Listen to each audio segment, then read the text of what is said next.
RBI की बड़ी बात। रिजर्व बैंक ऑफ इंडिया की ओर से फास्टैग यूजर्स को लेकर एक बड़ा फैसला किया गया है। दरअसल नियमों में आरबीआई की ओर से बदलाव कर दिए गए हैं।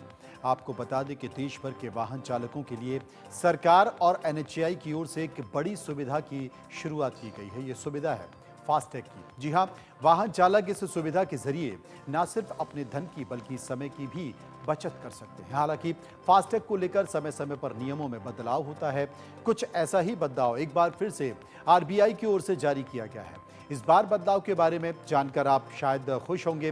दरअसल एनसीएमसी यानी कि नेशनल कॉमन मोबिलिटी कार्ड को ई मैंडेट किया गया है, यानी कि अब इन दोनों से ही पेमेंट के दौरान जैसे ही अकाउंट होगा उसमें तय लिमिट से कम हो जाएगा और वैसे ही ग्राहक के अकाउंट से पैसे सीधे कट जाएंगे, इसमें और ऐड हो जाएंगे। यानी कि अब फास्टैग यूजर्स को इस बात की चिंता नहीं होगी कि उन्होंने फास्टैग को चार्ज किया है या फिर नहीं किया है, तो उनके टोल पर अब ज़्यादा टैक्स उनको चुकाना पड़ेगा। अब किसी भी यूजर को अपना फास्टैग तुरंत रिचार्ज करने की ज़रूरत नहीं है। अगर खाते में ज़रूरत जितना बैलेंस नहीं है तो भी आपको चिंता करने की ज़रूरत नहीं है, वो खुद ब खुद रिचार्ज हो जाएगा।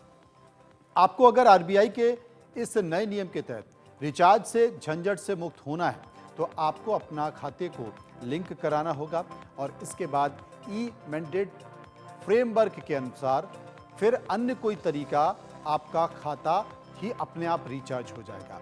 इसको लेकर बाकायदा रिजर्व बैंक ऑफ इंडिया की ओर से अहम जानकारी भी साझा की गई है।